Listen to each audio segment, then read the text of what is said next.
হিমালয়ের পাদদেশের এক গহীন অরণ্যের কোল ঘেঁষে শান্ত একটি গ্রাম, নাম তার শিমুলতলি। গ্রামটি ছবির মতো সুন্দর হলেও এর উত্তর দিকের বনটা নিয়ে মানুষের মনে এক চাপা আতঙ্ক কাজ করে। সেই বনের ঠিক শেষ মাথায়, যেখানে লোকালয় শেষ হয়ে নির্জনতা শুরু হয়েছে, সেখানে একটি ছোট্ট কাঠের তৈরি কুঁড়েঘরে বাস করে নিলয়। নিলয় পেশায় একজন কাঠমিস্ত্রি, তবে সে সাধারণ কাঠমিস্ত্রি নয়। তার হাতের ছোঁয়ায় কাঠের রুক্ষ টুকরোগুলো যেন জীবন্ত হয়ে ওঠে। গ্রামের মানুষের ভাষায় নিলয়ের হাতে জাদু আছে। নিলয় দীর্ঘদেহী, শ্যামবর্ণের এক তরুণ। তার চোখ দুটোতে সারাক্ষণ একটা গভীর চিন্তার ছাপ থাকে। সে খুব একটা কথা বলে না, নিজের কাজ নিয়ে থাকতেই ভালোবাসে। শিমুলতলি গ্রামের মোড়ল থেকে শুরু করে সাধারণ চাষি, সবার ঘরের আসবাবপত্র নিলয়ের হাতে তৈরি। কিন্তু নিলয় সূর্যাস্তের পর আর গ্রামে থাকে না। অন্ধকার নামার আগেই সে তার বনের ধারের ঘরে ফিরে যায়। মানুষ বলে ওই বনে বনপরী বা জিন আছে, কিন্তু নিলয় এসব কানে তোলে না। সে শুধু ভালোবাসে নির্জনতা আর বনের সোদা গন্ধ। সেদিন ছিল শ্রাবণের এক গুমোট বিকেল। আকাশটা কালো মেঘে ঢাকা, যেন কোনো এক মহাপ্রলয়ের সংকেত দিচ্ছে। নিলয় তার ঘরের বারান্দায় বসে একটি সেগুন কাঠের বাক্সে সূক্ষ্ম কারুকাজ করছিল। সে খোদাই করছিল একটি ডানাওয়ালা তরুণীর অবয়ব। অদ্ভুত ব্যাপার হল, নিলয় জীবনে কখনো এমন কিছু দেখেনি। তবু কেন যেন তার ছেনি হাতুড়ি কাঠের গায়ে এই মূর্তিটিই ফুটিয়ে তুলছে। হঠাৎ করেই প্রকৃতি যেন ক্ষেপে উঠল। তীব্র ঝোড়ো হাওয়া বইতে শুরু করল, আর সেই সাথে শুরু হল মুষলধারে বৃষ্টি। শিমুলতলি গ্রামের ওপর দিয়ে বয়ে যাওয়া বাতাসের শব্দে কানে তালা লেগে যাওয়ার উপক্রম। নিলয় তাড়াতাড়ি তার যন্ত্রপাতিগুলো গুছিয়ে ঘরের ভেতরে ঢুকে পড়ল, কিন্তু জানালার পাল্লা বন্ধ করতে গিয়ে সে থমকে দাঁড়াল। বনের অনেক গভীরে, যেখানে প্রাচীন একটি বিশাল বটগাছ আছে, সেখানে একটা তীব্র নীলচে আলো বিচ্ছুরিত হল। কয়েক সেকেন্ড স্থায়ী হয়ে আলোটা নিভে গেল। বিদ্যুৎ চমকালে আলো সাদা বা সোনালি হয়, কিন্তু এমন উজ্জ্বল নীল আলো নিলয় আগে কখনো দেখেনি। তার বুকের ভেতরটা অজানা এক আশঙ্কায় কেঁপে উঠল। কৌতূহল নিলয়ের আজন্মের সঙ্গী। সে নিজের ভয়কে জয় করে একটি রেইনকোট গায়ে জড়িয়ে নিল এবং হাতে তার বিশ্বস্ত লণ্ঠনটি নিয়ে বনের দিকে রওনা দিল। বৃষ্টির তোড়ে পথ দেখা দেয়, চারদিকে কাদার ছড়াছড়ি। বড় বড় গাছের ডালপালা বাতাসের তোড়ে আছড়ে পড়ছে। বনের যত গভীরে নিলয় যাচ্ছে, এক অদ্ভুত সুগন্ধ তার নাকে আসছে। এটি কোনো সাধারণ ফুলের ঘ্রাণ নয়, বরং চন্দন আর পারিজাত ফুলের এক স্বর্গীয় মিশ্রণ। বটগাছটার কাছাকাছি পৌঁছতেই নিলয়ের লণ্ঠনের আলোয় এমন কিছু ধরা পড়ল, যা সে কোনোদিন স্বপ্নেও দেখেনি। গাছের নিচে ঝোপে আড়ালে পড়ে আছে ধবধবে সাদা রঙের এক অবয়ব। নিলয় সাবধানে কাছে গিয়ে লণ্ঠনটা উঁচিয়ে ধরল। তার শ্বাস থমকে গেল। সেখানে শুয়ে আছে এক পরম সুন্দরী তরুণী। তার গায়ের রং যেন চাঁদের জ্যোৎস্নার মতো সাদা। পরনে তার এক অদ্ভুত স্বচ্ছ পোশাক, যা মানুষের তৈরি হতে পারে না। কিন্তু সবচেয়ে বিস্ময়কর হল মেয়েটির পিঠের সঙ্গে লেগে থাকা বিশাল দুটি ডানা। ডানাগুলো স্বচ্ছ, কিছুটা ফড়িং বা প্রজাপতির মতো, কিন্তু সেগুলোতে হিরে বা মুক্তার মতো দ্যুতি ছড়াচ্ছে। মেয়েটি জ্ঞান হারিয়ে পড়ে আছে। নিলয় লক্ষ্য করল তার বাম ডানাটি রক্তাক্ত এবং কিছুটা দুমড়ে গেছে। মনে হচ্ছে আকাশ থেকে পড়ার সময় সে কোনো গাছের ডালে সজোরে আঘাত পেয়েছে। মেয়েটির মুখাবয়ব এতটাই শান্ত এবং মায়াবী যে নিলয় কয়েক মুহূর্ত পলক ফেলতে পারল না। কিন্তু সে বুঝতে পারল, এই বৃষ্টির মধ্যে তাকে এখানে ফেলে রাখলে শিয়াল বা বন্য জানোয়ারেরা তাকে ছিঁড়ে খাবে। নিলয় দ্বিধাদ্বন্দ্ব ঝেড়ে ফেলে মেয়েটিকে কোলে তুলে নিল। অবাক করার মতো বিষয় হল, মেয়েটি দেখতে সাধারণ মানুষের মতো হলেও তার ওজন একদম নেই বললেই চলে, যেন এক মুঠো মেঘের তুলো। নিলয় দ্রুত পায়ে নিজের কুঁড়ে ঘরে ফিরে এলো। সে মেয়েটিকে তার নরম বিছানায় শুইয়ে দিল। পরীর ডানা থেকে তখনও হালকা নীল রঙের রক্ত চুইয়ে পড়ছে। নিলয় তার কাঠের কাজের জন্য কিছু ভেষজ নির্যাস আর তেল সবসময় রাখে। সে তাড়াতাড়ি চন্দন তেল আর কিছু লতাপাতা পিষে একটি প্রলেপ তৈরি করল। যখন সে পরম মমতায় মেয়েটির ক্ষতস্থানে ওষুধ লাগাতে শুরু করল, মেয়েটি যন্ত্রণায় আধো ঘুমে কোকিয়ে উঠল। নিলয় তাকে শান্ত করার জন্য নিচু গলায় এক অজানা সুর গুনগুন করতে লাগল। সারা রাত নিলয় চোখের পাতা এক করতে পারল না। আগুনের কুণ্ডলি জ্বালিয়ে ঘর গরম রাখল সে। ভোরের প্রথম আলো যখন পাহাড়ের কোল ঘেঁষে বের হয়ে এলো, তখন ঘরের ভেতর পাখির কিচিরমিচির শব্দ শুরু হলো। নিলয় দেখল বিছানায় শুয়ে থাকা সেই রহস্যময়ী তরুণী চোখ মেলছে। তার চোখের মণি সাধারণ মানুষের মতো কালো নয়, বরং সমুদ্রের মতো নীল। মেয়েটি হঠাৎ নিলয়কে দেখে চমকে উঠল। সে বিছানা থেকে এক ঝাটকায় উঠতে গিয়ে ডানার ব্যথায় আর্তনাদ করে উঠল। তার ডানাগুলো ভয়ে কাঁপছিল। নিলয় 2 হাত তুলে তাকে আশ্বস্ত করার চেষ্টা করল। ভয় পেও না, আমি নিলয়, আমি তোমাকে আঘাত করব না, তুমি এখানে নিরাপদ। মেয়েটি অবাক চোখে নিলয়কে দেখতে লাগল। সে হয়তো প্রথমবার কোনো মানুষকে এত কাছ থেকে দেখছে। সে অতি ক্ষীণ স্বরে সুরেলা কণ্ঠে বলল, আমি কোথায়? তুমি কি সেই জাদুকর যে আমাকে বন্দী করেছ? নিলয় ম্লান হাসল। আমি কোনো জাদুকর নই, আমি সাধারণ এক কাঠমিস্ত্রি। তোমাকে বনের ভেতর অহত অবস্থায় পেয়ে এখানে নিয়ে এসেছি। তোমার নাম কি? মেয়েটি জানালার বাইরে তাকাল। তার চোখে তখন মুক্তোর মতো জল টলমল করছে। সে বলল, আমার নাম অরোরা, আমি নীলিমার রাজ্যের বাসিন্দা। কাল রাতে মেঘের রাজ্যে উৎসব ছিল। আমি দিক হারিয়ে পৃথিবীর এই ঝোলো মেঘের স্রোতে পড়ে গিয়েছিলাম। আমার ডানা ভেঙে গেছে, আমি আর ফিরতে পারব না। নিলয় অরোরার কথা শুনে স্তব্ধ হয়ে বসে রইল। সে জানত না এখন কি বলবে। সে শুধু বুঝল এই রূপকথার পরই এখন থেকে তার এই ছোট্ট কুঁড়েঘরের অতিথি। কিন্তু নিলয় কি পারবে পৃথিবীর নিষ্ঠুর চোখ থেকে এই স্বর্গীয় প্রাণীকে আড়াল করতে? শিমুলতলির মানুষ যদি জানতে পারে তাদের গ্রামে এক পরী নেমে এসেছে, তবে কি তারা তাকে শান্তিতে থাকতে দেবে? ভোরের আলো শিমুলতলি গ্রামের গাছপালার মাথায় এক অদ্ভুত সোনালি আভা ছড়িয়ে দিয়েছে। নিলয় সারা রাত এক মুহূর্তের জন্য ঘুমোতে পারেনি।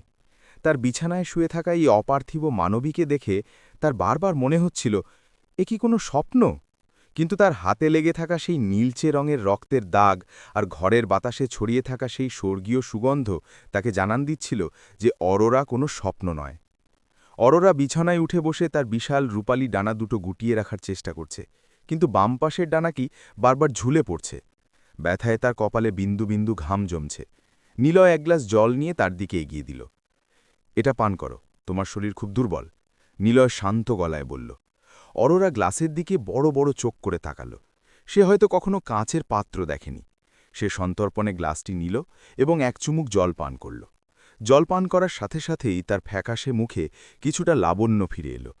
সে জানালার দিকে তাকিয়ে অস্ফুট স্বরে বলল, তোমাদের এই জগৎটা খুব ভারী নিলয়, বাতাসটা কেমন যেন ঘন, নিঃশ্বাস নিতে কষ্ট হয়। নিলয় জানালার কাছে গিয়ে দাঁড়াল। আমরা মানুষ, আমরা এই ঘন বাতাসেই অভ্যস্ত, কিন্তু তুমি যে জগৎ থেকে এসেছ সেখানকার কথা আমাকে বলবে? অরোরা ম্লান হাসল। সেই হাসিতে যেন হাজারটা মুক্ত ঝরে পড়ল। আমাদের জগৎ হলো মেঘের ওপরে, যেখানে সূর্যের আলো নীল হয়ে ধরা দেয়। সেখানে কোনো মাটি নেই, শুধু ভাসমান বাগান আর আলোর ঝর্ণা। আমরা ডানা দিয়ে মেঘের ঢেউয়ে সার্ফিং করি। কাল রাতে উৎসবের সময় বাতাসের একটা বিশাল ঘূর্ণি আমাকে টেনে নিচে নামিয়ে আনল। আমি ডানা ঝাপটে উপরে ওঠার চেষ্টা করেছি, কিন্তু তোমাদের এই পৃথিবীর মাধ্যাকর্ষণ আমাকে পাথরের মতো টেনে নিচে নামিয়ে আনল। অরোরা কথা বলতে বলতে তার ডানার দিকে তাকাল। তার চোখের কোণে জল চিকচিক করে উঠল। আমার ডানা না সারলে আমি কখনো ফিরতে পারব না। আর তোমাদের এই পৃথিবীতে যদি আমি বেশি দিন থাকি, তবে আমার ডানাগুলো মাটির ধুলোয় মিশে কালো হয়ে যাবে। নিলয়ের বুকটা কেমন জানি হাহাকার করে উঠল। সে নিচু হয়ে অরোরার সামনে বসল। আমি একজন কাঠমিস্ত্রি, আমি জানি কিভাবে ভাঙা জিনিস জোড়া দিতে হয়। যদিও ডানা সারানোর অভিজ্ঞতা আমার নেই, কিন্তু আমি তোমাকে সুস্থ করে তুলবই, কথা দিচ্ছি। অরোরা প্রথমবারের মতো নিলয়ের চোখের দিকে সরাসরি তাকাল। মানুষের চোখে এত গভীর মমতা থাকতে পারে তা সে আগে কখনো ভাবেনি। হঠাৎ বাইরে পায়ের শব্দ শোনা গেল। নিলয় চমকে উঠল। এই সময়ে সাধারণত গ্রামের কেউ তার ঘরে আসে না। সে জানালা দিয়ে উঁকি মেরে দেখল গ্রামের বৃদ্ধ হারানদাদু লাঠি ভর দিয়ে তার ঘরের দিকেই আসছে। হারানদাদু শিমুলতলি গ্রামের সবচেয়ে প্রবীণ মানুষ, তার চোখ খুব তীক্ষ্ণ। নিলয়, ওরে নিলয়, ঘরে আছিস নাকি? বাইরে থেকে হারানদাদুর খসখসে গলা শোনা গেল। নিলয় দ্রুত অরোরার কাছে গিয়ে ইশারায় তাকে চুপ থাকতে বলল। সে ঘরের এক কোণে থাকা বড় আলমারিটার আড়ালে অরোরাকে লুকিয়ে পড়তে সাহায্য করল। তারপর ঘরের দরজা অর্ধেক খুলে বাইরে বের হল। দাদু, এত সকালে আপনি এখানে, কোনো দরকার? সন্দিগ্ধ চোখে নিলয়ের দিকে তাকালেন হারানদাদু। কাল রাতে বনের ভেতরে একটা নীল আলো দেখেছিলাম রে, ভাবলাম তোর কোনো বিপদ হলো কিনা। আর তোর ঘরের চারপাশে কেমন যেন একটা অচেনা ফুলের গন্ধ পাচ্ছি। এমন গন্ধ তো এ তল্লাটে কোনোদিন পাইনি। নিলয়ের কপালে ঘাম দেখা দিল। সে হাসি মুখে বলল, ও কিছু না দাদু, কাল রাতে নীল রঙের একটা বাজ পড়েছিল হয়তো, তাই অমন আলো হয়েছে। আর গন্ধের কথা বলছেন, আমি গতকাল শহর থেকে কিছু দামি চন্দন কাঠ আনিয়েছি নতুন কাজের জন্য, সেটারই গন্ধ হয়তো। হারান দাদু নাক টেনে লম্বা শ্বাস নিলেন। হতে পারে, কিন্তু সাবধান থাকিস বাবা, এই বনটা সুবিধের না। আর শুনলাম মোড়ল সাহেব তোর কাছে একটা বড় পালঙ্ক বানাতে দেবেন, আজই হয়তো তোর কাছে আসতে পারেন। মোড়লের নাম শুনে নিলয়ের চিন্তা আরও বেড়ে গেল। মোড়ল মানুষটা খুব লোভী আর ধূর্তন্ডক, সে যদি একবার এই ঘরের ভেতরে কোনো অস্বাভাবিক কিছু দেখতে পায় তবে রক্ষা নেই। হারান দাদুকে কোনো মতে বিদায় দিয়ে নিলয় ঘরে ঢুকল এবং দরজা বন্ধ করে দিল।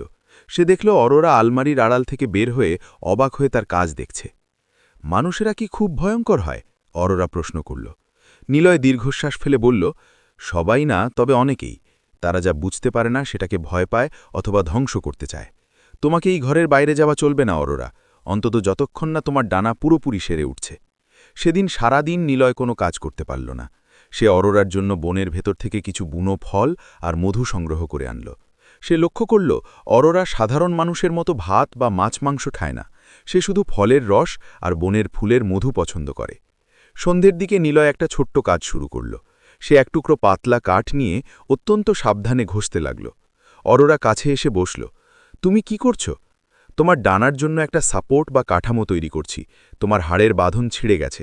আমি যদি কাঠ আর রেশমি সুতো দিয়ে তোমার ডানাটাকে বেঁধে রাখতে পারি, তাহলে কয়েকদিনের মধ্যেই ওটা জোড়া লেগে যাবে। নিলয় অত্যন্ত মনোযোগ দিয়ে কাজ করতে করতে বলল। অরোরা অবাক হয়ে তার হাতের কাজ দেখতে লাগল।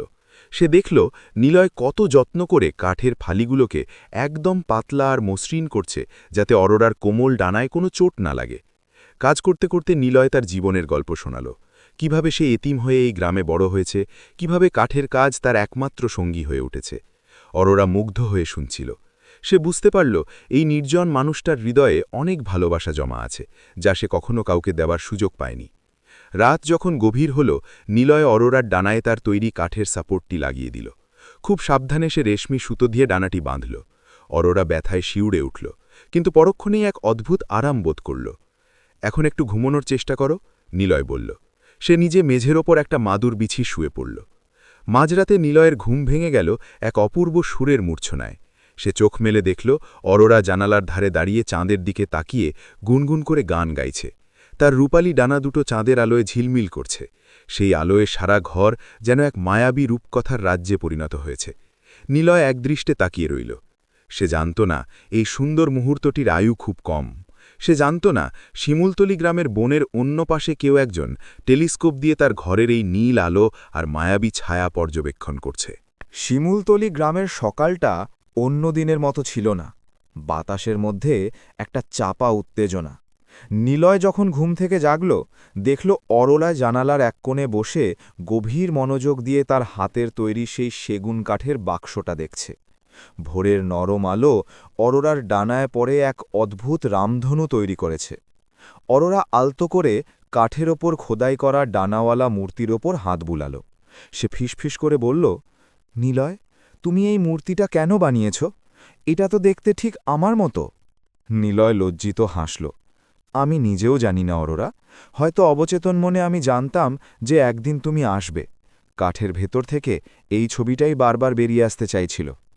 অরোরার মুখে একটা ম্লান হাসির রেখা ফুটে উঠল। তার শরীরের ক্ষত অনেকটা সেলে উঠলেও ডানাটা এখনও খুব দুর্বল। নিলয় তার জন্য বনের গভীর থেকে কিছু ডুমুর আর মিষ্টি বুনো আম নিয়ে এলো। অরোরা যখন ফলগুলো খাচ্ছিল, নিলয় তাকে মানুষের জগতের কিছু নিয়মকানুন শেখাতে লাগল। কিভাবে কথা বলতে হয়, কিভাবে সাধারণ মানুষের মতো চলাফেরা করতে হয়, এসব। অরোরা খুব দ্রুত সবকিছু শিখছে। তার বুদ্ধি সাধারণ মানুষের চেয়ে অনেক বেশি প্রখর। হঠাৎ দুপুরের দিকে উঠোনে অনেক মানুষের পায়ের শব্দ শোনা গেল। নিলয়ের বুকটা ধক করে উঠল। সে দ্রুত অরোরাকে মেঝের নিচের সেই গোপন কুঠুরিতে লুকিয়ে পড়তে বলল, যেখানে সে দামি কাঠ মজুত করে রাখে। একদম শব্দ করবে না অরোরা, যতক্ষণ না আমি বলি, নিলয় আতঙ্কিত স্বরে বলল। অরোরা বাধ্য মেয়ের মতো ভেতরে ঢুকে গেল। নিলয় দরজা খুলতেই দেখল গ্রামের মোড়ল বদর উদ্দিন সাহেব দাঁড়িয়ে আছেন। তার পেছনে 2 লাঠিয়াল এবং গ্রামের আরও কয়েকজন উৎসুক মানুষ। মোড়ল সাহেবের মুখটা পান খেয়ে লাল হয়ে আছে, তার চোখে এক কুটিল চাউনি। কি হে বেলয়, আজকাল তো তোমার দেখা পাওয়া ভার। সারাদিন ঘরের দরজা বন্ধ করে কি করছো শুনি? মোড়ল সাহেব গলার স্বর চড়িয়ে বললেন। নিলয় বিনীতভাবে বলল, মোড়ল কাকা, আপনার সেই মেহগনি কাঠের পালঙ্কটার কাজ করছি তো, তাই একটু সময় দিচ্ছি, কাজটা বড় সূক্ষ্ম। মোড়ল সাহেব হুঙ্কার দিয়ে ভেতরে ঢুকতে চাইলেন। কাজ করছো নাকি ভেতরে কিছু লুকাচ্ছ? কাল রাত থেকে গ্রামে কানাঘুষো চলছে। গ্রামের চৌকিদার দেখেছে তোমার ঘর থেকে নাকি নীল আলো বেরোচ্ছে, আর হারান দাদু তো বলল তোর ঘরে নাকি পরিস্থানের গন্ধ পাওয়া যায়। নিলয় পথ আগলে দাঁড়িয়ে হাসার চেষ্টা করল। আরে কাকা, হারান দাদুর তো বয়স হয়েছে, উনি কত কি শোনেন আর দেখেন। আর নীল আলো, আমি এক ধরনের বিশেষ বার্নিশ ব্যবহার করছি, যা আগুনের আলোয় নীল দেখায়। মোড়ল সাহেব সহজে দমবার পাত্র নন, তিনি জোর করে ভেতরে ঢুকে পড়লেন। তার তীক্ষ্ণ নজর সারা ঘর ঘুরে বেড়াল। ঘরটা পরিপাটি, কিন্তু বাতাসের সেই অদ্ভুত মিষ্টি গন্ধটা তিনি ঠিকই টের পেলেন। তিনি নিলয়ের বিছানার কাছে গিয়ে একজোড়া রূপালী পালক পড়ে থাকতে দেখলেন। পালকগুলো এতটাই ছোট যে সাধারণ চোখে ধুলো মনে হতে পারে, কিন্তু মোড়ল সাহেবের জোহরি চোখ তা এড়াল না। তিনি পালকটা কুড়িয়ে নিলেন। এটা কি নিলয়? এই পালক তো কোনো পাখির হতে পারে না, এর থেকে তো হীরের মতো আলো বেরোচ্ছে। নিলয়ের কপালে ঘাম জমে গেল। সে দ্রুত বুদ্ধি খাটিয়ে বলল, ওটা বলো এক ধরনের সামুদ্রিক ঝিনুকের প্রলেপ দেওয়া সাজসজ্জা।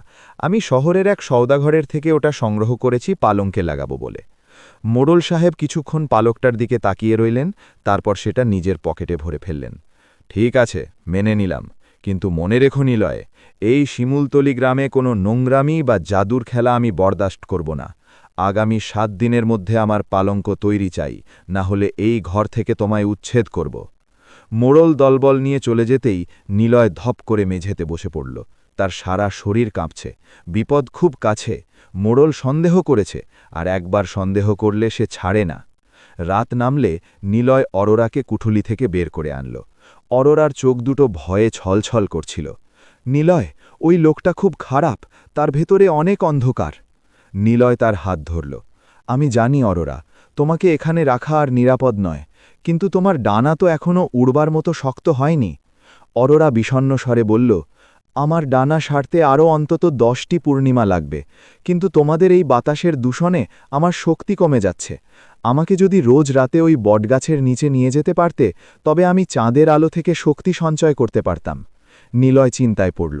বনের ওই এলাকাটা মোড়লের লোকেরা পাহারা দেয়, তবু সে ঠিক করল অরোরার জন্য সে ঝুঁকি নেবে।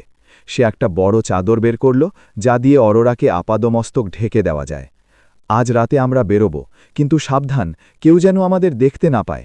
গভীর রাতে যখন গ্রাম নিস্তব্ধ, নিলয় অরোরাকে নিয়ে বনের পথে রওনা হল। অরোরা চাদরের নিচে তার ডানাগুলো গুটিয়ে রেখেছে। বনের ভিতর দিয়ে হাঁটার সময় অরোরা অদ্ভুত এক ক্ষমতা দেখাল। সে অন্ধকারের মধ্যেও পথ দেখতে পাচ্ছিল এবং নিলয়কে গর্ত বা সাপ থেকে বাঁচিয়ে দিচ্ছিল। বটগাছের কাছে পৌঁছতেই অরোরা চাদর ফেলে দিল। চাঁদের রূপালী আলোয় তার ডানা দুটো যেন জীবন্ত হয়ে উঠল। সে ডানা প্রসারিত করে দাঁড়িয়ে রইল। নিলয় দেখল আকাশ থেকে যেন সূক্ষ্ম আলোর রেখা অরোরার ডানায় এসে মিশছে।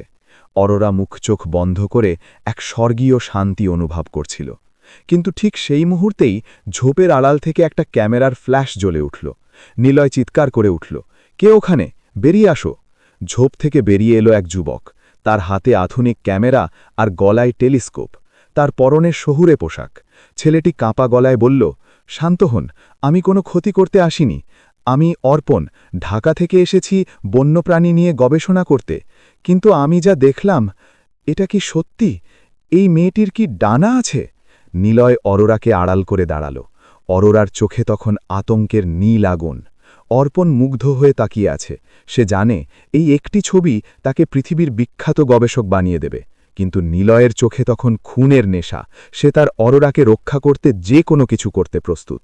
বনের নিস্তব্ধতা ভেঙে অর্পণের ক্যামেরার ফ্ল্যাশটা যেন একটা আগ্নেয়গিরির মতো বিস্ফোরিত হল। নিলয় এক মুহূর্ত সময় নষ্ট না করে অর্পণের কলার চেপে ধরল।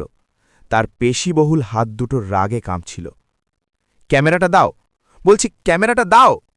নিলয়ের কণ্ঠস্বর ছিল পাথরের মতো শক্ত। অর্পণ থতমত খেয়ে গেল।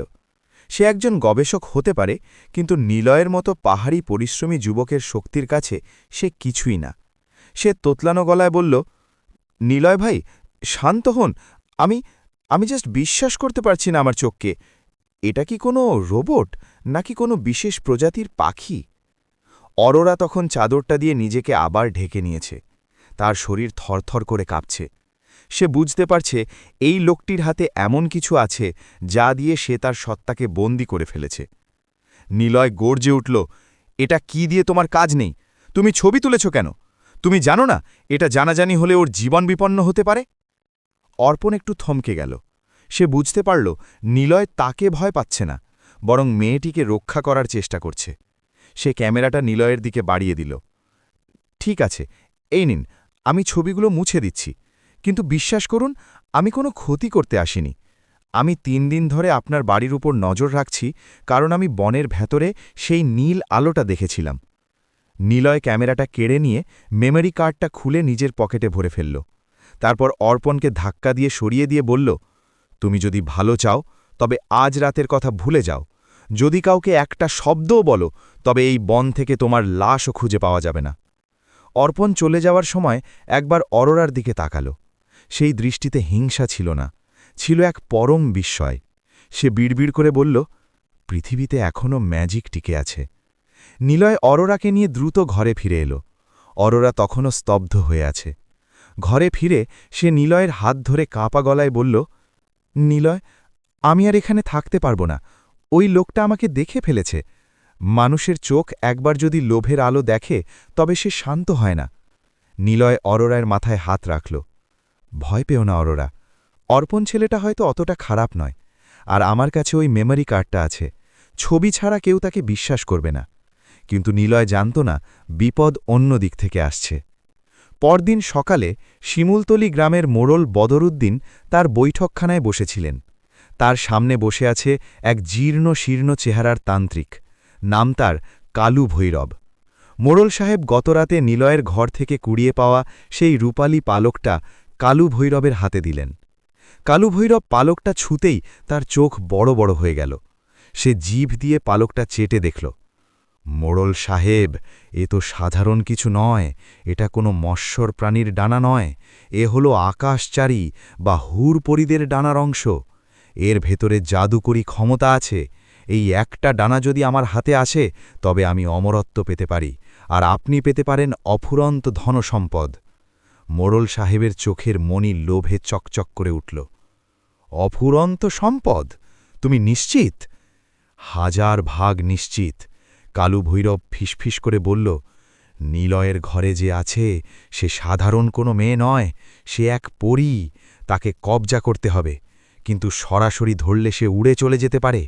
আমাদের দরকার তাকে দুর্বল করা, আর সেই জন্য নীলিমার দেশের প্রাণীদের প্রধান শত্রু লোহা আর রক্ত ব্যবহার করতে হবে। মোড়ল সাহেব একটা কুটিল হাসি হাসলেন। ঠিক আছে কালু, তুমি কাজ শুরু করো। আমি পালঙ্ক বানানোর ছুঁতোয় ওকে গ্রামে আটকে রাখব, আর তুমি তোমার জাল বিছাবে। এদিকে নিলয় তার ঘরের বাইরে একটা বেড়া দেওয়ার কাজ শুরু করেছে, যাতে কেউ উকি দিতে না পারে। অরোরা ঘরের ভেতরে থেকে নিলয়কে দেখছিল। সে লক্ষ্য করল নিলয় তার জন্য সারাদিন পরিশ্রম করছে। সে নিজের খাওয়া দাওয়া ভুলে গেছে। অরোরা একসময় বের হয়ে এলো। নিলয়, তুমি একটু জিরিয়ে নাও। আমার জন্য তুমি অনেক কষ্ট করছো। নিলয় ঘাম মুছতে মুছতে হাসল। তোমার জন্য এটুকু তো কিছুই না। জানো অরোরা, তোমাকে দেখার পর আমার মনে হচ্ছে আমার এই সাধারণ জীবনের একটা অর্থ খুঁজে পেয়েছি। আমি শুধু কাঠের মিস্ত্রি নই, আমি তোমার ডানা সারানোর কারিগর। অরোরা মুচকি হাসল। সে দেখল নিলয় তার কাজের ছেনিতে একটা অদ্ভুত সুন্দর নকশা করছে। নিলয়, তুমি যখন কাঠ নিয়ে কাজ করো, তখন তোমাকে পরীদের দেশের শিল্পীদের মতো দেখায়। এমন সময় অর্পণ আবার সেখানে হাজির হল। তবে এবার সে একা নয়, তার হাতে কিছু ফল আর একটা ছোট্ট ফার্স্ট এড বক্স। নিলয় তেড়ে যাওয়ার আগেই অর্পণ হাত তুলে বলল, প্লিজ মারবেন না, আমি আপনাদের সাহায্য করতে এসেছি। আমি গতরাতে ইন্টারনেটে অনেক রিসার্চ করেছি। আমি জানি ওর ডানা সারানোর জন্য কি প্রয়োজন। মানুষের ওষুধে ওর কাজ হবে না, কিন্তু ওর জন্য একটা বায়োমেকানিক্যাল ফ্রেম আমি তৈরি করে দিতে পারি, যা ওকে উড়তে সাহায্য করবে। নিলয় সংশয় নিয়ে তাকাল। তুমি কেন আমাদের সাহায্য করবে? তুমি তো গবেষক, তুমি তো চাইবে ওকে ল্যাবরেটরিতে নিয়ে যেতে। অর্পণ মাথা নিচু করল। হয়তো চাইতাম, কিন্তু গতরাতে আপনাদের দুজনকে দেখে আমার মনে হয়েছে বিজ্ঞানের চেয়েও বড় কিছু এই পৃথিবীতে আছে, আর তা হল ভালোবাসা। আমি কোনো ল্যাবরেটরিকে এই পবিত্রতা নষ্ট করতে দেব না। অরোরা অর্পণের চোখের দিকে তাকিয়ে নিলয়কে বলল, নিলয়, ওকে বিশ্বাস করো, ওর মনের ভেতরে এখন কোনো অন্ধকার নেই। অর্পণ ঘরে ঢুকে অরোরার ডানাটা পর্যবেক্ষণ করতে লাগল। সে বিস্ময়ে অভিভূত হয়ে গেল যখন দেখল ডানার হাড়গুলো আলোর তন্তু দিয়ে তৈরি।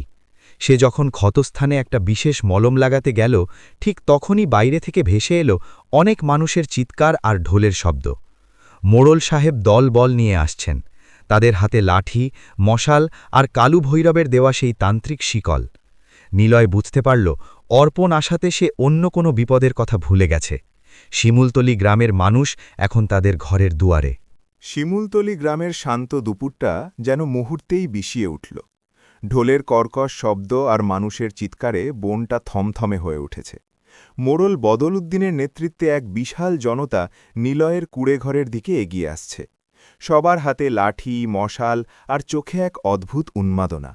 গ্রাম্য কুসংস্কারে ভরা মানুষের মনে বিশ্বাস জন্মানো হয়েছে যে নিলয় এক অশুভ পেতনি বা ডাইনিকে ঘরে আশ্রয় দিয়েছে, যার কারণে গ্রামে দুর্ভিক্ষ আসতে পারে। নিলয় জানালার ফাঁক দিয়ে দেখল মোড়লের সাথে সেই কঙ্কালসার তান্ত্রিক কালু ভৈরবকেও। কালু ভৈরবের হাতে একটা তামার থালা, তাতে কিছু লাল রঙের বুড়ো আর হাড়ের মালা। নিলয় দ্রুত ঘরের দরজা লাগিয়ে খিল এঁটে দিল।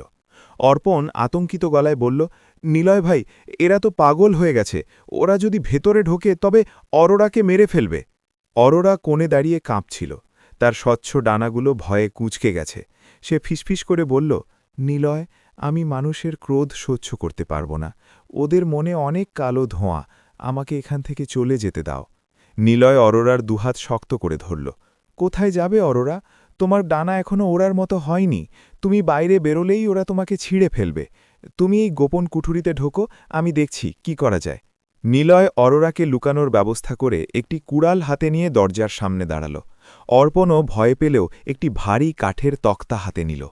নিলয়, দরজা খোল কুলাঙ্গার! বাইরে থেকে মোড়লের হুঙ্কা শোনা গেল। তুই এক শয়তানি ডাইনিকে ঘরে এনে গ্রামের পবিত্রতা নষ্ট করছিস, আমাদের কাছে প্রমাণ আছে। হয় তাকে বের করে দে, না হলে আমরা তোর ঘরে আগুন লাগিয়ে দেব। নিলয় দরজার ওপাশ থেকে চিৎকার করে বলল, মোড়ল কাকা, আপনি ভুল করছেন, আমার ঘরে কোনো ডাইনি নেই। যাকে আপনারা দেখছেন সে এক নিরপরাধ আহত সত্তা, তাকে মারলে আপনাদের অমঙ্গল হবে। তান্ত্রিক কালু ভৈরব বিকট হাসিতে ফেটে পড়ল। মিথ্যে কথা, আমি বাতাসের গন্ধে টের পাচ্ছি তার উপস্থিতি। সে এই মাটির কেউ না, সে আকাশ থেকে আসা জাদুকরী আপদ। ওর ডানা আমাদের চাই। হঠাৎ একটি ভারী কুড়াল দিয়ে মোড়লের লোকেরা দরজায় আঘাত করতে শুরু করল।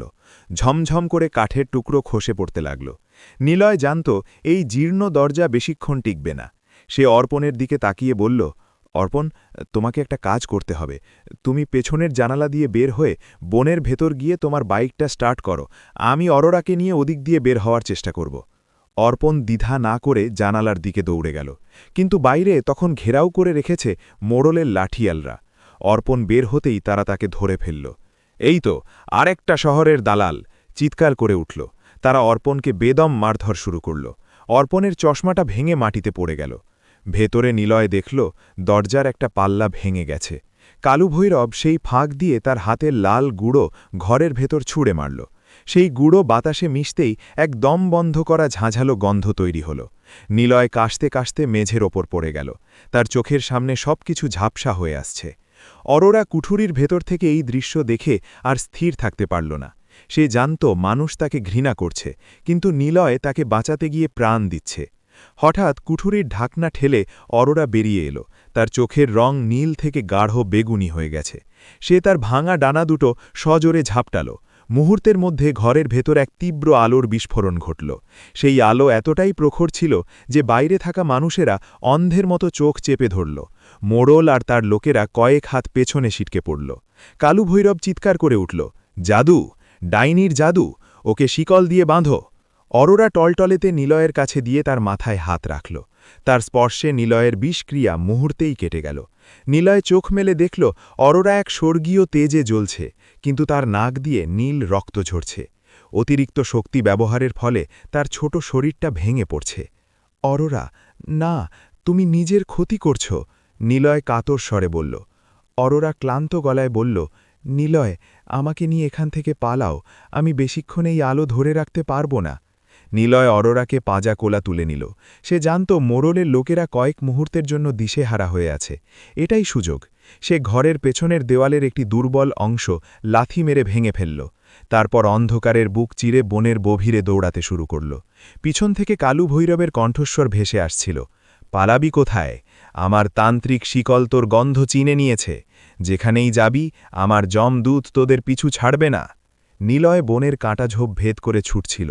তার হাতে অরোরা ক্রমশ নিস্তেজ হয়ে আসছে। বৃষ্টি শুরু হয়েছে আবার।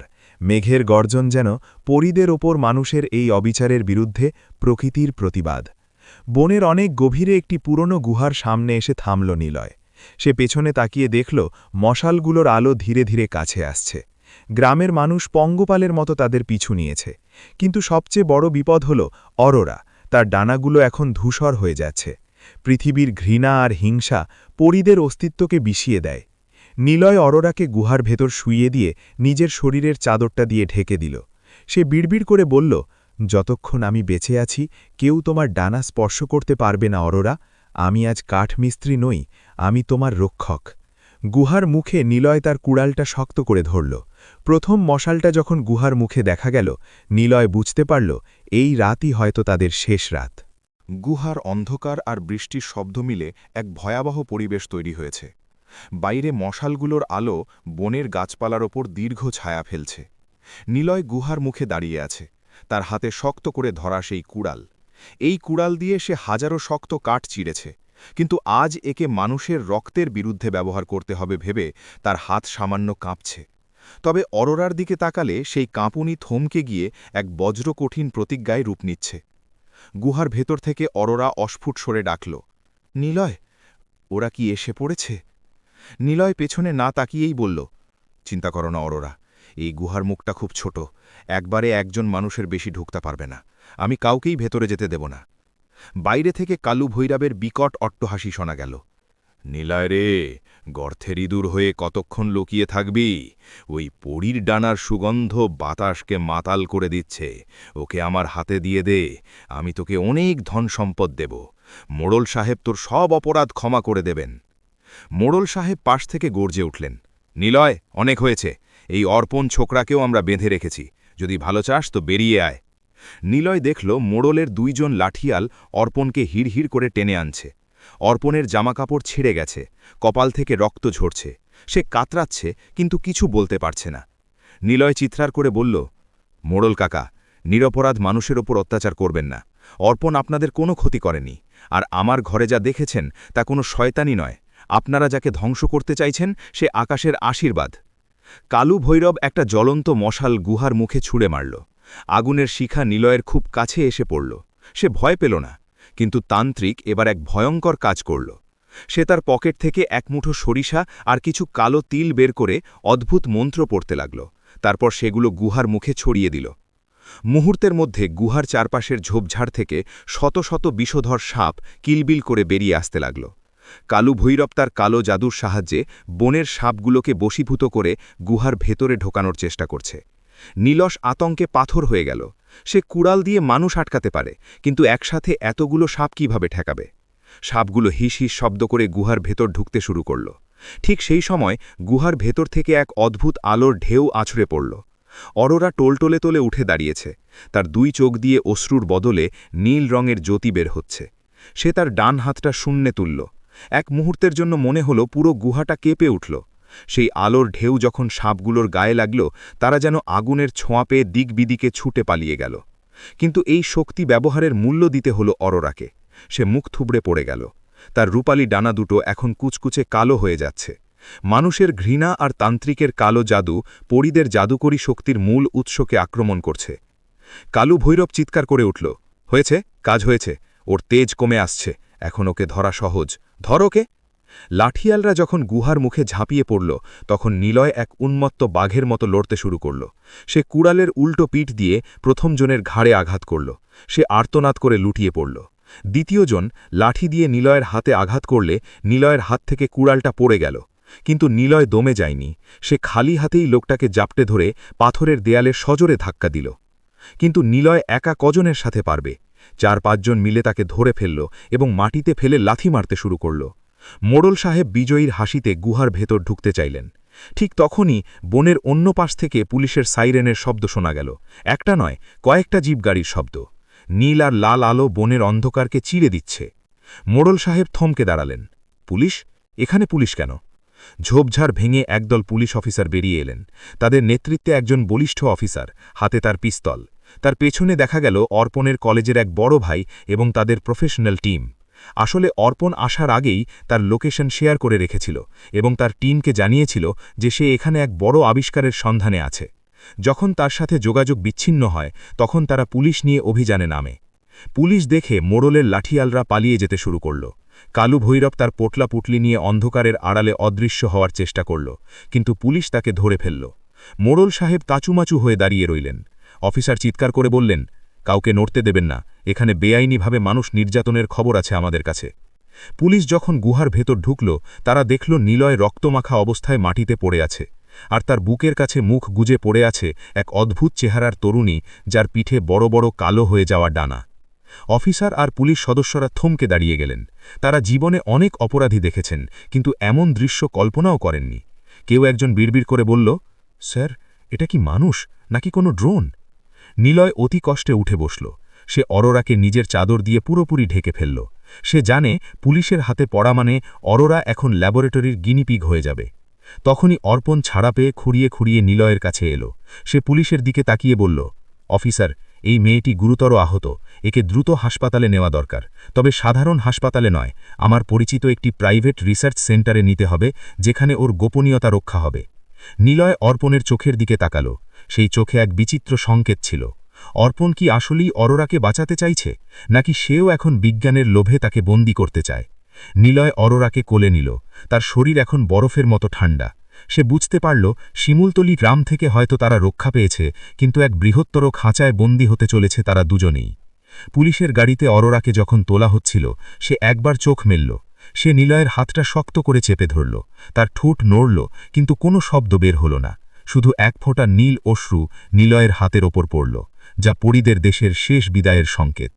শিমুলতলির সেই রহস্যময় বন পেছনে ফেলে পুলিশের জিপগুলো যখন শহরের পিচ ঢালা পথে উঠল, তখন ভোরের আলো ফুটতে শুরু করেছে। নিলয় গাড়ির পেছনের সিটে বসেছিল। তার কোলে অরোরার মাথা। অরোরা তখনও অচৈতন্য। তার গায়ের সেই অলৌকিক তেজ এখন প্রায় বিলীন। তার রূপালী ডানাগুলো কালু ভৈরবের কালো জাদুতে ঝলসে গিয়ে এখন সাধারণ পোড়া চামড়ার মতো দেখাচ্ছে। নিলয় জানালার বাইরে তাকিয়ে দেখছিল বড় বড় দালান, ইলেকট্রিক পোল আর যান্ত্রিক এই শহর। সে কোনোদিন কল্পনাও করেনি যে তাকে তার প্রাণের বন ছেড়ে এই ইটের জঙ্গলটিতে আসতে হবে। তার মনের মধ্যে এক অস্থিরতা কাজ করছে। সে বুঝতে পারছে মোড়লের হাত থেকে বাঁচলেও তারা এখন এক অদৃশ্য এবং আরও শক্তিশালী জালে আটকা পড়েছে। অর্পণ অন্য একটি গাড়িতে ছিল। শহরে পৌঁছে তারা একটি গোপন এবং সুরক্ষিত ল্যাবরেটরি সদৃশ্য ব্যক্তিগত ক্লিনিকে এসে থামল। এই ক্লিনিকটি অর্পণের পরিচিত একজন বিখ্যাত জীববিজ্ঞানীর। অর্পণ নিলয়কে আশ্বস্ত করেছিল যে এখানে অরোরাকে সাধারণ মানুষের ভিড় থেকে আড়ালে রাখা হবে। ক্লিনিকে ঢোকার পর থেকেই শুরু হলো এক নতুন যন্ত্রণা। সাদা অ্যাপ্রান পরা কিছু ডাক্তার আর বিজ্ঞানী অরোরাকে ঘিরে ধরল। তারা অরোরাকে একটি বিশেষ কাঁচের ঘরে বা আইসোলেশন রুমে শুইয়ে দিল। নিলয়কে বাইরে থেকে দেখার অনুমতি দেওয়া হলো। অর্পণ নিলয়ের কাঁধে হাত রাখল। নিলয় ভাই, আপনাকে একটু ধৈর্য ধরতে হবে। ওর শরীরের গঠন বোঝার জন্য আমাদের কিছু টেস্ট করা দরকার। ওর ওই ডানাগুলো এখন মৃত কোষের মতো হয়ে গেছে। ওগুলোকে পুনরুজ্জীবিত করতে হবে। নিলয় রেগে চোখে অর্পণের দিকে তাকালো। তোমরা ওকে একটা ল্যাবরেটরির ইঁদুর বানিয়ে ফেললে অর্পণ? ও তো আমার কুঁড়ে ঘরে ভালো ছিল, অন্তত সেখানেও মুক্ত বাতাস পেত। অর্পণ মাথা নিচু করল। সেখানে থাকলেও মরে যেত নিলয় ভাই। ওর ক্ষতটা এখন শুধু শরীরের নয়, জাদুরও। আমাদের কাছে এমন কিছু অ্যান্টিবডি আছে যা হয়তো ওর বিষক্রিয়া কাটাতে পারবে। কাঁচের ওপারে নিলয় দেখল ডাক্তাররা অরোরার ডানার ওপর বিভিন্ন আলোক রশ্মি ফেলছে। তারা যখন সূঁচ দিয়ে অরোরার শরীর থেকে সেই নীল রক্ত সংগ্রহ করার চেষ্টা করল, তখন অরোরা যন্ত্রণায় নড়ে উঠল। তার নীল চোখ দুটো একবারের জন্য খুলল। সে কাঁচের দেওয়ালের ওপারে নিলয়কে খুঁজতে লাগল। তার চোখে ছিল এক গভীর আর্তনাদ। সে যেন বলতে চাইছিল, নিলয়, আমাকে এই যান্ত্রিক নরক থেকে নিয়ে যাও। নিলয় সজোরে কাঁচের দেওয়ালে কিল মারল, কিন্তু সেই কাঁচ ছিল বুলেট প্রুফ। সে চিৎকার করে বলল, বন্ধ করো এসব, ওকে তোমরা কষ্ট দিচ্ছ। সুরক্ষাকর্মীরা নিলয়কে সরিয়ে নিয়ে এলো। তাকে একটি ছোট ঘরে রাখা হলো। সেখানে তাকে ভালো খাবার আর নতুন পোশাক দেওয়া হলেও তার কাছে মনে হচ্ছিল সে এক সোনার খাঁচায় বন্দী। রাত যখন গভীর হল, অর্পণ চুপিসারে নিলয়ের ঘরে ঢুকল। তার হাতে একটি ল্যাপটপ। সে বেশ উত্তেজিত দেখাচ্ছিল। নিলয় ভাই, দেখুন। অর্পণ স্ক্রিনটা নিলয়ের সামনে ধরল। ওর রক্তের ডিএনএ আমাদের পৃথিবীর কোনো প্রাণীর সাথে মেলে না। ওর শরীরের কোষে প্রচুর পরিমাণে ফোটন বা আলোক কণা আছে। তার মানে ও আসলে আলো দিয়ে তৈরি এক সত্তা। কিন্তু সমস্যা হলো, এই শহরের তড়িৎ চৌম্বকীয় তরঙ্গ বা ইলেকট্রোম্যাগনেটিক ওয়েভস ওর শরীরকে আরও দুর্বল করে দিচ্ছে। শহরের রেডিও তরঙ্গ ওর জাদুকরী ক্ষমতার সাথে সংঘর্ষ করছে। নিলয় বুঝল না অনেক কিছু, শুধু একটা জিনিস বুঝল, তার মানে এই শহর ওকে মেরে ফেলবে। অর্পণ দীর্ঘশ্বাস ফেলল। সম্ভবত তাই, কিন্তু আমার বড় ভাই, যিনি এই ক্লিনিকের মালিক, তিনি চাচ্ছেন এই ডাটাগুলো বড় কোনো কোম্পানির কাছে বিক্রি করতে। তারা পুরীর এই শক্তি দিয়ে নতুন কোনো জ্বালানি বা অস্ত্র তৈরি করতে চায়। নিলয়ের রক্ত টকবক করে ফুটে উঠল। তার হাতের পেশিগুলো শক্ত হয়ে গেল। সে তো একজন কাঠমিস্ত্রি। সে জানে কিভাবে কাঁচা কাঠ ভাঙতে হয়, কিভাবে খিল খুলতে হয়। সে শান্ত গলায় অর্পণকে বলল, অর্পণ, তুমি কি আমাকে সাহায্য করবে, নাকি তুমিও এই টাকার ভাগ নেবে? অর্পণ কিছুক্ষণ চুপ করে থাকল। তারপর নিলয়ের চোখের দিকে তাকিয়ে বলল, আমি আমার গবেষণা হারিয়েছি, আমার ক্যামেরা ভেঙেছে, কিন্তু আমি আমার মানুষত্ব হারাতে চাই না। আজ রাতে সিকিউরিটি গার্ডদের শিফট চেঞ্জ হওয়ার সময় 10 মিনিটের একটা গ্যাপ থাকবে। আমি সিসিটিভি ক্যামেরাগুলো লুপে ফেলে দেব। আপনি কি পারবেন অরোরাকে নিয়ে পালাতে? নিলয় উঠে দাঁড়াল। তার চোখে তখন বুনো বাঘের তেজ। আমি ওকে এই লোহার খাঁচায় মরতে দেব না। আমরা ফিরব আমাদের সেই বনে, যেখানে চাঁদ আর পাহাড়ের সাথে ওর কথা হয়। রাত 2টো। ক্লিনিকের করিডোর একদম নিস্তব্ধ। অর্পণ সংকেত দিতেই নিলয় নিঃশব্দে আইসোলেশন রুমের দিকে এগোল। অর্পণ কি কার্ড দিয়ে দরজা খুলে দিল। ভিতরে অরোরা অত্যন্ত দুর্বল অবস্থায় পড়ে আছে। তাকে অনেকগুলো তার আর মেশিনের সাথে যুক্ত করে রাখা হয়েছে। নিলয় অত্যন্ত দক্ষ হাতে তারগুলো ছিঁড়ে ফেলল। সে যখন অরোরাকে স্পর্শ করল, দেখল অরোরার শরীর বরফের চেয়েও বেশি ঠান্ডা। নিলয় তাকে পাজাকোলা করে তুলে নিল। অরোরার ডানাগুলো এখন ঝুলছে, তার কোনো প্রাণ নেই। অরোরা, চোখ খুলো, আমি এসেছি, নিলয় ফিসফিস করে বলল। অরোরা হালকাভাবে চোখ মেলল।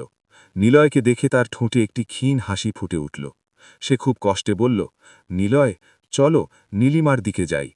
নিলয় তাকে নিয়ে পেছনের গেট দিয়ে বেরিয়ে এলো। সেখানে অর্পণ একটি পুরনো জিপ গাড়ি নিয়ে অপেক্ষা করছিল। নিলয় ভাই, এই গাড়ি নিয়ে সরাসরি বনের দিকে চলে যান। আমি পুলিশের কাছে একটা মিথ্যে রিপোর্ট দেব যে আপনাদের অপহরণ করা হয়েছে। কিন্তু মনে রাখবেন, তারা আপনাদের খুঁজবে। একবার যদি ওরা আপনাদের ধরে ফেলে, তাহলে আর কোনো উপায় থাকবে না। নিলয় ড্রাইভিং সিটে বসল। সে কোনোদিন গাড়ি চালায়নি, কিন্তু ট্রাক চালানো সে মাঝে মাঝে দেখেছে। বেঁচে থাকার তাড়া তাকে জাদুকরী সাহস দিল। সে অ্যাক্সিলারেটরে চাপ দিল। গাড়িটি যখন শহরের রাস্তা চিরে অন্ধকারের দিকে ছুটল, পেছনে তখন সাইরেন বাজতে শুরু করেছে। আধুনিক পৃথিবী তার শিকার সহজে ছাড়তে চায় না। কিন্তু নিলয়ের পাশে তখন এক আহত পরী, আর সামনে এক বিশাল পাহাড়, যেখানে লুকানো আছে তাদের মুক্তির চাবিকাঠি। শহরের কৃত্রিম আলো পেছনে ফেলে নিলয়ের জিপ গাড়িটি বাতাসের বেগে ধাবিত হচ্ছে। নিলয় জীবনে কখনো স্টিয়ারিং ধরেনি, কিন্তু আজ তার শিরায় শিরায় বয়ে যাচ্ছে আদিম এক সাহস। গাড়ির পেছনের সিটে অরোরা কুঁকড়ে শুয়ে আছে। তার গায়ের সেই নীলচে আভা এখন এতই ক্ষীণ যে মনে হচ্ছে একটা ছোট মোমবাতি নিভে যাওয়ার উপক্রম। পেছনে পুলিশের কয়েকটা গাড়ির হেডলাইট দেখা যাচ্ছে। অর্পণ সাহায্য করলেও ক্লিনিকের মালিক প্রভাবশালী হওয়ায় খুব দ্রুতই খবর ছড়িয়ে পড়েছে। নিলয় বুঝতে পারছে হাইওয়েতে বেশিক্ষণ থাকা নিরাপদ নয়। সে বনের ভেতরের সেই কাঁচা রাস্তাটা চেনে, যেখানে কোনো গাড়ি ঢোকার কথা কেউ ভাববেও না। শক্ত হয়ে বসো অরোরা, রাস্তায় এবার এবড়োখেবড়ো হবে, নিলয় চিৎকার করে বলল, এবং এক ঝটকায় গাড়িটি রাস্তার পাশের ঢালু বনের পথে নামিয়ে দিল। ঝোপঝাড় আর গাছের ডালে ঘষা লেগে গাড়ির আয়না ভেঙে গেল, কিন্তু নিলয় থামল না। সে পাথুরে জমির ওপর দিয়ে গাড়ি চালিয়ে বনের গভীরতম অংশে ঢুকে পড়ল। একসময় গাড়িটি একটি খাদের কিনারে এসে আটকে গেল। এরপর আর গাড়ি যাওয়ার পথ নেই। নিলয় ইঞ্জিন বন্ধ করে দিল। হঠাৎ চারিদিকের যান্ত্রিক শব্দ থেমে গিয়ে বনের ঝিঝি পোকা আর রাতের পাখির ডাক ফিরে এলো। নিলয় অরোরাকে গাড়ি থেকে নামাল। আমরা ফিরে এসেছি অরোরা, আমাদের সেই বনে। অরোরাকে একটি ঝর্ণার পাশে ঘাসের ওপর শুইয়ে দিল নিলয়। চাঁদের আলো তখন বনের পাতার ফাঁক দিয়ে চুইয়ে পড়ছে। অরোরা দীর্ঘক্ষণ পর বুক ভরে শ্বাস নিল। শহরের বিষাক্ত বাতাস থেকে মুক্ত হয়ে সে যেন কিছুটা প্রাণ ফিরে পেল। কিন্তু তার ডানাগুলোর অবস্থা শোচনীয়। ডানাগুলো এখন শক্ত হয়ে কালচে রং ধারণ করেছে, যেন কোনো মৃত কাঠের ডাল। অরোরা অত্যন্ত ক্ষীণ স্বরে বলল, নিলয়, আমার সময় শেষ হয়ে আসছে। এই ডানাগুলো আমার আত্মার অংশ। এরা যদি মরে যায় তবে আমার শরীরও মাটির ধুলি হয়ে যাবে। নিলয় ভেঙে পড়ল না। সে তার ব্যাগে থাকা কিছু পুরনো সরঞ্জাম বের করল। সে ছোটবেলায় দাদির কাছে শুনেছিল এই বনের একদম গভীরে নীল পদ্ম নামে এক ধরনের ফুল ফোটে, যা কেবল অমাবস্যার আগে আগে রূপালী জ্যোৎস্নায় দেখা যায়। সেই ফুলের রস যে কোনো বিষ নামাতে পারে। অরোরা, তুমি এখানে অপেক্ষা করো, আমি নীল পদ্ম নিয়ে আসছি, নিলয় দৃঢ় গলায় বলল। না নিলয়, ওই পাহাড়ের চূড়ায় যাওয়া খুব বিপজ্জনক। ওখানে বনরাক্ষস বা অশুভ শক্তির পাহারা থাকে। তুমি সাধারণ মানুষ, তুমি পারবে না। নিলয় হাসল। আমি সাধারণ কাঠমিস্ত্রি হতে পারি অরোরা, কিন্তু তোমার জন্য আমি মৃত্যুকেও টেক্কা দিতে পারি। আমি কাঠ কাটি, আমি জানি বনের কোথায় কি আছে। নিলয় তার কুড়ালটা পিঠে বেঁধে পাহাড়ের ওপরের দিকে উঠতে শুরু করল। রাত যত গভীর হচ্ছে, বন যেন তত বেশি রহস্যময় হয়ে উঠছে। অদ্ভুত সব শব্দ চারপাশ থেকে ভেসে আসছে। কখনো মনে হচ্ছে কেউ তার পেছনে হাঁটছে, আবার কখনো মনে হচ্ছে গাছের ডালগুলো তাকে বাধা দিচ্ছে। পাহাড়ের চূড়ায় পৌঁছনোর পর নিলয় দেখল এক অভাবনীয় দৃশ্য। একটি ছোট্ট হ্রদ, আর তার মাঝখানে ফুটে আছে একমাত্র নীলপদ্ম। ফুলটি থেকে স্নিগ্ধ আলো বের হচ্ছে, কিন্তু হ্রদটিকে ঘিরে আছে অজস্র কালো ছায়া, যারা আসলে বনের প্রাচীন অতৃপ্ত আত্মা। তারা কোনো মানুষকে এই পবিত্র ফুল স্পর্শ করতে দিতে চায় না। নিলয় যখন হ্রদের জলে পা রাখল, ছায়াগুলো তাকে ঘিরে ধরল। তারা নিলয়ের কানে কানে ভয়ঙ্কর সব কথা বলতে লাগল। ফিরে যাও নশ্বর, কেন নিজের প্রাণ বিসর্জন দিচ্ছ এক ভিনদেশী পরীর জন্য? সে তো তোমার কেউ না। নিলয় চিৎকার করে বলল, সে আমার কেউ না হতে পারে, কিন্তু সে আমার ভালোবাসা, আর ভালোবাসার চেয়ে বড় কোনো শক্তি এই পৃথিবীতে নেই। নিলয়ে কণ্ঠের দৃঢ়তায় ছায়াগুলো এক মুহূর্তের জন্য থমকে গেল। সেই সুযোগে সে ঝাঁপিয়ে পড়ে ফুলটি ছিঁড়ে নিল। মুহূর্তের মধ্যে সব ছায়া মিলিয়ে গেল। নিলয় দ্রুত নিচে নামতে শুরু করল। ঝর্ণার পাড়ে ফিরে এসে নিলয় দেখল অরোরার শরীর প্রায় স্বচ্ছ হয়ে এসেছে। সে তাড়াতাড়ি ফুলের পাপড়িগুলো হাতের তালুতে পিষে রস বের করল এবং অরোরার সেই ঝলসানো ডানায় মাখিয়ে দিল।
চিকা একনো গুনারি বড় হন খুলন এরেছে হারছে নিকা সামির মুত স্পিরিটা tombe তো যাচ্ছে গনি দেরিমরে অরা ঠোসেল নিফাক রখনি উবাহাটি কারণে লিলোরি দিপ তারা কিউমিসি চাষ হারু কাপড় শিবনা কুচুইলদে মার্গ শিবং স্লোরি তেরকু ভুত অন্যয় কাবে বিপদে নিল শাসকি পাতে ন নম্বর বক্ত আলতি কি আনা তো আচ্ছা বড় নীল হনিল অরা তখন আমি অরা তোমার হের সব লেন তোমার শাস নির্তি আম খাউল এই করে আন উর্ধা নার জগম ভাবন সওয়ালেন ইমতি যা রবা বিশাল আশাজে তিন হবেন মহল কানিয়াকে রো মিরে মনো তিন শুন কেন দেব নিউ কোনের পাইবি মেরা হয় অরা চুবি ভাবো মা টিম বাইকে ফিল্ম জমা ছেদে ছে আলারিল ওদে মা তার দেও হ রায়ান বুকলে আলেন আর ব্রি মেরে ওখানে নি হলো সে হাকু আজো কিও আজম ফরল সোমাছো ইন জব জন নে মতি তল ইন্টারনেট টি দব বুটা মিকি মারি আজো সে ইন্দুল আমলো থাকে ইলম দলো তাই বসুড় হট ঠোঙ্গ আশিন তেরো চেরা গেতাল অর্থেল ইন্দ্রতি রাজেতি ভাষা পা এপি নমনি আমরা পাঠাছে বাইজৌতিল রায় ভান ঠিক তো কি মরিদে আদের দিল তো নক্তন বন্দি দিবা অবে ইনে বাসু গর্নে ডাইরেক্ট উঠানলো বলে ইসনে এরা জিনলো সেরো ইলেক জুবানি জিনপূর্ণ দেয় অব ইল কাট খাপনি দীর্ঘ অব কিছু পিতেরো হানে হুনিয়া মুখবে নর হাত হাতেন আমি বড় আমি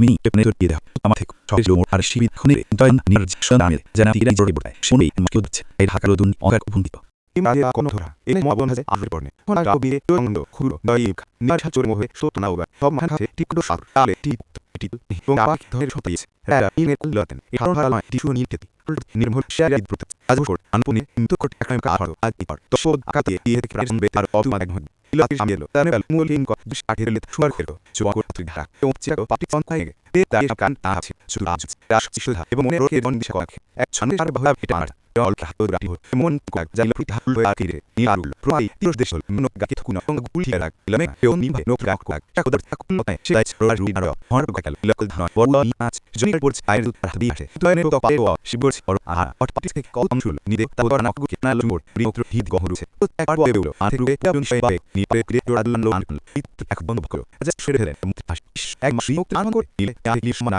ওরা উড়ে নিয়ে গেল কিন্তু অনুর থাকো কি করল আজ জাতি এনু কোশি দবা করে ছাদে আরু কাল কারণ হি তো দৌড়ে যা ইজোকে বাম অনেক রণ তিতন হেগ এজো সাজাবহম ন কেও আলাল ইমাদের কে হেসনেল উন্নের হয়ে ছায়া পিদি আই গুলেশ নিতো হাইগা খাইতা জি রদি পছি অকুল শানন নেব মিদের তো দিদাউন অর্থ থেকে চিলি শান আর অর্কি দা শোল মাছন দেশাপি মোক আমরা বেলে ওই নয় রোদি কন্দ কারণ পোতিন কোয়ার অর্ব কোশ সুমদিমে পমকা ইতো আ হেগা হেসে ওশ যা হাচাও তা ছাতো ওর তব আংলো ছোট গুলি হাসিকা নশেব নেছি হতাশ রোদে চোয়া এক আজের হাচ ওরং হল হান মো একদম কান খায় আইলো এই তাদের নুগলিয়ে কি অর্ণ আই কি কোন কান দেও শান দিয়ে ইস্টোয়ে লর জুমার ইয়া রাখলো শান জুথা কি রেন ওরা তোমার যা মিয়ানো তো লই পেলো অতলো বেলো কানি আমকিলো মারাশে নুন জুবে অবশাব ইমলিন হার্ট মকা খাদে শনে বসি আছে হাস নিয়ার কারণ তো কোন কায় সাধারণ গিয়ে এ তো না সেটা শুন তো মানে শুনেছি আশারও পায় আর উঠে লেছে স্পোর্ট ছয় এবং মিলে ছড়ে আজ তার হল রবি হয় না তো ভাবি পোস্ট আমি হচ্ছে না কারণ শোনা সে মনে আনতে সেতে দাদা দিল জিনে বহু কিন্তু ভাবি এর হট কইল না একটা দিল নিয়ার ওর কোশনে তাদের তো তাকে ওরা পর জিগি কাদে উঠাছিল দুস্তি উড়ালো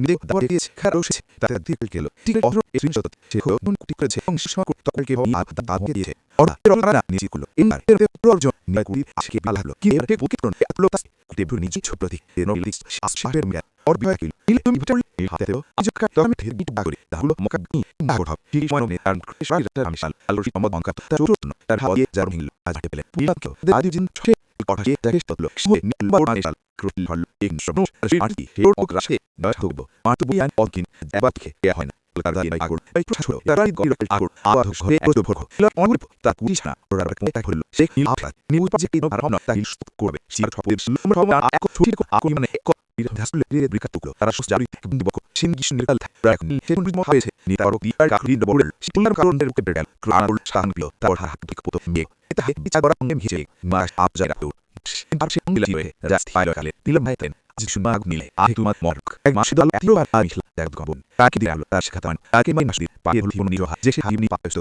প্রায় ছিল আর তেতন দ মরি তমলা করবে তুই ওনাকে বন্দি কুবি ন দুসুতি তুই কোল আর দুসু যায় মা ও দুসু হারবে তার শরীর ওর ভাবছে অলক নেব এই তার দাসি টিকার আর সুসু ইনর ছোট হবে না ইলরাশ বিজানো দুছে কুরান বাতাশি নাশমেছে দুছে কি অর নিয়ে বন্দার খুকি লোক আগুল ধীরেছে তো তোর যে মাদি কাছে এর পলিশ ওরা নির্জন করে হাঁটেনি রজলো বললে অরপিত বলল যে ফ্রেড মাদিল তো কাম কর নিয়ে ফনাচার মাস কি রেশ মার ধরলো তার জোরে ছিল তোর দিদি আজ তোমার রে ওরা গেল সে জি হলো কোথায় আমি কোনের তুমি না সাত বয়স যাতো তুই এসে জয় শ্রীরেন বের হবে আর তার দিলে কোথা জয় পড়ে পড়ে খালে যাব হয়ে আছে জমানেন আমার শ্রুতি লজমাস অনুসৃতি হয়ে প্রিয় জ্বর বসিয়ে নিলেই জোরে আর দির কুভা ওর কুপাইতে করে ওদের তোর স্পোর হয়ে প্রাণরে এর নদী ওই লঞ্চবন এটিতে ক্রিয়ানি আপৃত পড়ছে মাঠ পাহ এই হবা সম্ভব খাস তুড়ার ওটা মিজা উন্নতি ঘনিদানিল রোরিল হাতো একবার ঠান্ডা আইরিশ নয়া অটো বিল কিউটি কাহা টন্দি অর্থে আনি শুভ রাখান দেখা রাখা কিতে জিকুতে বিশ খাতে মুলি তুমি দাঁছো তাই তুমি খিলে এসেছে অরম ভাষ এই হালহার মানে রেছে তুমি দেবে রাগো হিতু লবলে নিজারে কাল মাজুলু দানি কুয়ে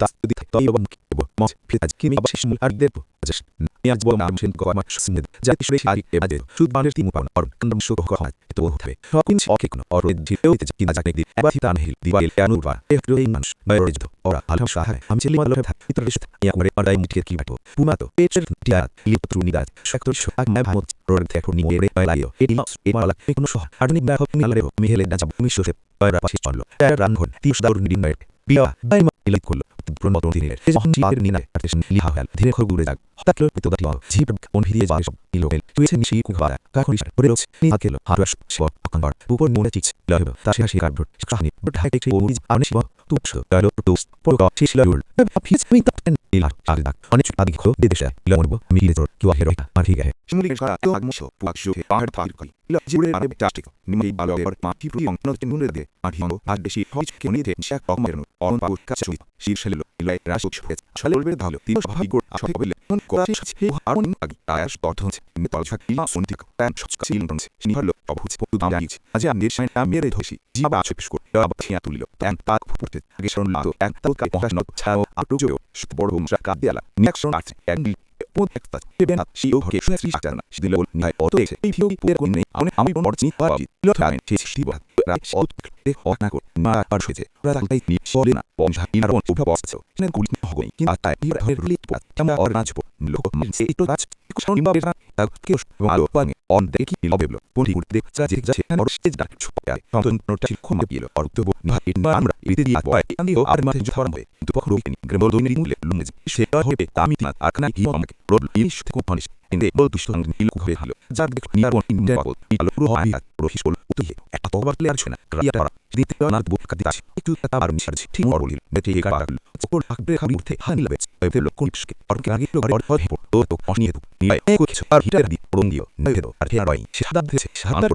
তাই তো তো ওটা সাদা এরিয়া স্টুডেন্ট তো ব্যান্ডেজ দরে রিলেশন বাইও ওড়ো তোমার কি আছে সে গস্টি রেট ছিল উনি ইনি সুমিত বুনি রবি ওড়ো আসলে হাকি টি এর লেসল কি বার রাত দিতে নাচ বিল দিতে আলিও বেকার রেটে দিও আসলে মালপা আর লয় ছাসিকো আমি অন্ধ এই ইনি না দেছে আর উত্তর তবে লথাল শান্ত ওর ক্যান্টিন আছে হয় গুটি পোট মুজাদি তার মনের ঠিক আছে আছে জানা আজ তোর সে সুখী পাহি কই রিদ মুগু আজকে রে বলবো তুই তো মে সজানা নয় কি তো তাই ঠিক করবে এই ওরি হরি গেলে নে তবে নিবার ওকে বার আইছি এই সোরে নুনকা তেতে কাবে বলাইলো সে আগি রহে স্কুল ও কি আসবা তো নেক্সট হটবনি হবে এক স্পেল বলা যা ছিল রাজি কি বেল করতে পপ প্রেরণে অর্ডার দিয়ে মুলি আবু বত মানে আর বনছে সে পচা ইফাই এক ইয়ারে প্রেরণে তালা গজ ছড়ি আর তাতে নিসি আইতে সুযোগ শুরু উড়দ আত্ম জাতে আর দুই দুছে ইলরুদি আশক লোকে আশপতলে ইতে এবং নেতো রুকঠর সরে অর্গাস্ট ঘন্তে কিনি তাই ডাই নুস বিয়া হে এক ইগে আউরি কি লো সিধা জের তো বপজি শেরি আর মাক দরমান দর পড়াই নি রন কোলে এক নো অশুতি হজোর মোর ডোগেছে ও মাহারি জুরাইদে বুপান এই শিরলো একজাম তার শুরু এবে আউটার পিন শুনি রহ তো নতুন পর হসপি আবার ছিটছে